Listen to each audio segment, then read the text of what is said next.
we are going to start a new lesson, that is human health and diseases. Before starting with the lesson, we must know these words: what is health and diseases. Health does not simply means the absence of disease or physical fitness. According to WHO, health can be defined as a state of complete physical, mental and social well-being of a person, and not only absence of disease. And the word disease means not at ease or uncomfortable or not feeling well. Every day we are exposed to various bacteria and viruses. In spite of constant exposure to variety of pathogens, most of us remain healthy. The system which protects us from various infectious agents is called immune system. So whenever we are starting or we are studying about health and diseases, there are certain terminologies that will be used, such as immune system, immunity, immunology, antigen and antibodies. Without these words, the lesson will not be complete or it would remain incomplete. Hence, these are the key words that you have to remember. Now the next term is immunity. Immunity is referred to as the resistance exhibited by the host towards the injury caused by the pathogens and their products. The concept of immunity was believed to be started by Edward Jenner in England. He developed a cowpox vaccine against a viral disease, smallpox. As there are many branches such as toxicology, cardiology, virology, similarly, there is another branch which is called as immunology. Immunology is a branch of science which deals with study of immune system, immune responses to foreign substances and their role in resisting infection by the pathogens. The most important characteristic of immune system is that it distinguishes between self and non-self cells. That means the immune system of our body recognizes between the body cells and the invading or the foreign cells, and that is called as self and non-self cells. Then comes the next word, that is antigen. Any foreign substance invading body and capable of stimulating an immune response is called as antigen. And the next one is antibodies. Antibodies are the protective chemicals produced by immune cells in response to antigens are called antibodies. Now let's see types of immunity. There are two types of immunity, that is inborn or innate immunity and acquired or adaptive immunity. So first we'll see about inborn or innate immunity. Now this is the immunity which is present by birth or it is present in the genetic makeup of the individual. So if this type of immunity, it includes many barriers which prevents the entry of foreign organism or pathogen or foreign agent into our body. The first one is epithelial surface. In epithelial surface, these are the barriers which will prevent the entry of pathogen into our body. The first is skin. Now this skin, it forms the major part of our body and it also forms the first line of defense. The first line of defense is it will prevent any pathogen from entering into our body. For example, we are traveling or we are playing outdoor games. At that time, we are exposed to large number of microorganisms. So this skin, it will fight against them and it will prevent the entry of these pathogens into our body. Similarly, the sebaceous secretions, they also have antibacterial properties. Nose, it consists of hairs and mucus. So when we breathe, or we inhale, some dust particles also enter along with the air, and these dust particles, they are trapped by the hairs that are present in our nose. Even though some of them they pass through these, they are further trapped by the mucus lining that is present in our nose. Similarly, coughing and sneezing, it also helps to prevent the entry of pathogens or foreign organisms into our body. Saliva, which is the secretion of salivary gland, it contains lysozyme, which prevents the bacterial growth in our mouth. Similarly, the tears that flow from our eyes, they also contain lysozyme enzyme, which prevents the entry of, or which eliminates the bacteria that are present in the eyes. HCl, hydrochloric acid, which is present in the stomach, it helps to destroy or kill the germs and microorganisms which we may have consumed along with the food. Urine, it also helps to eliminate the bacteria that are present in our body. Spermine and zinc, this is present in the semen, and it also shows antibacterial properties. The next one is antimicrobial substance in blood.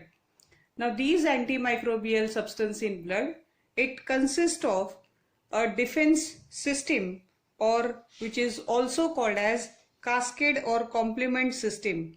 Now this complement or cascade, it activates whenever our body is infected with the antigen. So whenever a virus enters into our body, the complement system, it will produce interferons, with the help of which it will help to destroy the viruses or the bacteria. Then comes the cellular factors. Now these cellular factors, it includes the cells that are present in our blood. For example, WBCs, it forms the major defense system of our body. As we have army and navy for our defense of the country, they help to protect or prevent the enemy from entering the border. Similarly, these cells that are present in the blood, and there are large number of WBCs, for example, phagocyte, lymphocyte, monocyte, natural killer. So all these cells, whenever any organism which crosses the barriers and enters into our body, these cellular cells, they will kill the microbes that are entered into our body. Fever, whenever there is rising temperature in our body, it is an indication that some antigen may have entered or some pathogen may have entered our body and infected our body. At that time also, our body produces interferons, and it helps to control and prevent our body from the infection. Acute phase proteins. Now acute phase proteins, these are nothing but the plasma proteins, and there are large number of plasma proteins. Together or collectively, they are called as acute phase proteins. The short form is APP. Example, whenever there is a cut in our body, our blood starts to clot. The clotting mechanism, it includes the presence of plasma proteins, and these plasma proteins will help the blood to clot, and it prevents the loss of blood from our body. So in this way, the plasma proteins, they play an important role in our body. So this is all about inborn or innate immunity. Acquired immunity or adaptive immunity, as we have said, this is the immunity that we receive after birth or during life. Acquired immunity, it is further classified into active immunity and passive immunity. Active immunity, it activates when an antigen enters into our body, and then it starts producing antibodies in response to that antigen. Then it is called as active immunity. Passive immunity, it is the immunity in which ready-made antibodies are introduced into our body. So the basic difference between active immunity and passive immunity is, in active immunity, our own body will produce antibodies against the antigen, whereas in passive immunity, ready-made antibodies are introduced into our body. Active immunity, it is further classified into natural and artificial immunity. In natural acquired active immunity, it gets activated when our body is infected with a bacteria or a virus. When a bacteria or virus enters into our body starts producing antibodies against that antigen. Now this type of immunity, it is long lasting immunity. So first time it will take little bit time, but next time when the same organism encounters our body or enters into our body, within no time it will fight with it and it will destroy the pathogen. Hence it is long lasting immunity. Then comes artificial acquired active immunity. In this immunity, vaccines are introduced in our body. Now with the help of these vaccines, our body will start producing antibodies against certain diseases. The vaccines that are normally given are BCG vaccine, DTP, polio vaccine, rotavirus, etc. Now these are either temporary or permanent, but on an average these are long lasting immunity. Then comes passive immunity. Passive immunity is also classified into natural and artificial immunity. In natural acquired passive immunity, ready-made antibodies are received by the newborn baby from its mother. Now the baby will receive antibodies twice from its mother.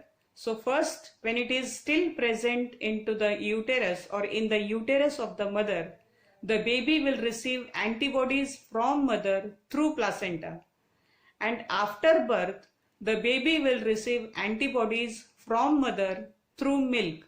The first milk of mother, which is also called as colostrum, it contains antibodies IgA, which is very rich in antibodies or which will help the baby to fight against diseases.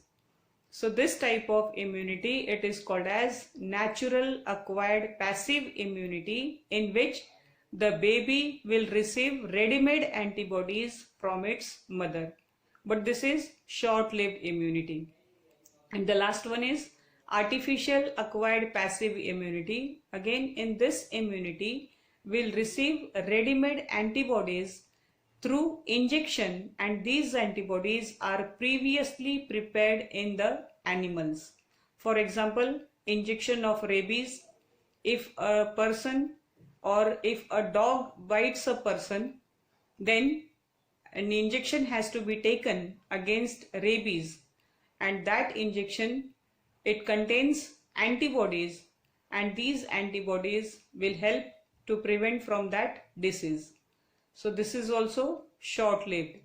So this is active immunity and passive immunity, and its further classification as natural and artificial and its differences. So this is all about inborn and acquired immunity. Thank you.